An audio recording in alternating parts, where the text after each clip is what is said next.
আসিফ মাহমুদ সজীব ভুঁইয়া এবং মাহফুজ আলম এই দুইজনের উপদেষ্টা পদ থেকে এখন পদত্যাগ করা আর না করায় খুব কি বিশেষ কোনো ফারাক আছে? আমি খুব স্পষ্টভাবে বলতে চাই যে বাংলাদেশে যা আগে ঘটে গেছে ক্ষমতায় থেকে বলতে পারেন যে শেখ হাসিনার উপরে সবচেয়ে বড় দোষ যেটা দেওয়া হয়েছে যে তিনি তত্ত্বাবধায়ক সরকার বাতিল করে নিজে ক্ষমতায় থেকে তিনি নির্বাচন করেছেন। এর সাথে আসিফ মাহমুদ সজীব ভুঁইয়া এবং মাহফুজ আলম এখন যদি ইলেকশন করেন খুব বেশি ফারাক হবে। ধরেন তফসিল ঘোষণার দুদিন আগে তারা পদত্যাগ করছেন, আর এই পর্যন্ত যত রুটি মাখন আছে, যত সরকারি সুযোগ সুবিধা আছে, সবকিছু তারা ভোগ করে নিলেন।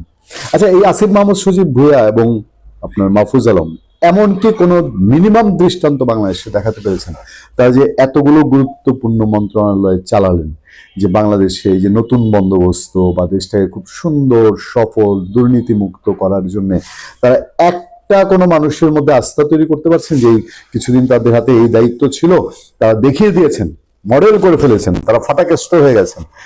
সেই অনিল কাপুরের সে নায়ক সিনেমার মতন একদিনের প্রধানমন্ত্রী দেখিয়ে দিয়েছেন বাংলাদেশ কিভাবে চেঞ্জ করে ফেলা যায়। এরকম কি মিনিমাম মিনিমাম আমি মিনিমাম বলছি একটা কোনো দৃষ্টান্ত তারা স্থাপন করতে পেরেছে? তাহলে আগামী দিনে তাদের এমপি হতেই হবে কেন? মানে এমপি হতেই হবে, এটা কি শুধুই তাদের হৃষ্টপুষ্ট না জনগণ?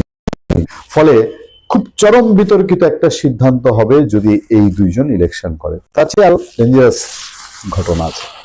পরবর্তী বিএনপি আসিফ মাহমুদ সজীব যে আসনগুলোতে নির্বাচন করতে পারতেন বলে ধারণা, সেগুলোতে বিএনপি আর ছাড় দেয় না। বিএনপি ঢাকার 10-এ আসিফ মাহমুদ সজীবের ভোটার হয়েছে, সেখানে প্রার্থী ঘোষণা করে দিয়েছে।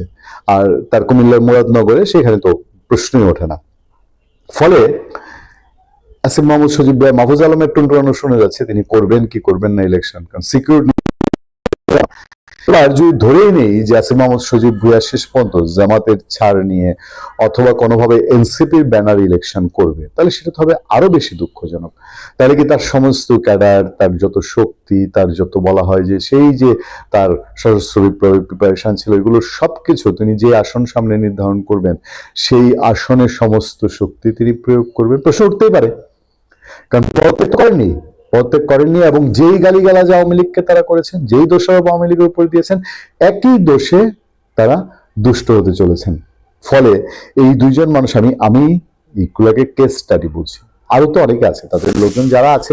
আসিফ মাহমুদ সজীব ভুঁইয়া এবং মাহফুজ আলম উপদেষ্টা হয়ে সুযোগ সুবিধা নিয়েছেন, তাদের আরো অন্তত 10 জন আছেন উপদেষ্টা না হয়েও প্রায় প্যারালাল সমান্তরাল তারা সুযোগ সুবিধা নিয়েছেন, সরকারের সুযোগ সুবিধা এবং জনসমর্থনের দিক থেকে, লোকবলের দিক থেকে একেবারে জিরো পর্যায়ের মানুষ হয়েও তারা বাংলাদেশ একটা ফাও হুদাই একটা ক্ষমতা উপভোগ করে শেখ হাসিনার পতনের উপলক্ষ ধরে। এবং আবার উপদেষ্টাদের নির্বাচন করা যে কারণে অন্যায় হবে, মানুষগুলো বাংলাদেশের মানুষকে আশা দেওয়ার মতন মিনিমাম কোন দৃষ্টান্ত এই 16-17 মাসে দেখাতে পেরেছেন কিনা, নাকি একটা আতঙ্ক, একটা মব, একটা অস্থিতিশীলতার কারিগর হিসাবে ইতিহাস তাদেরকে চিহ্নিত করবে?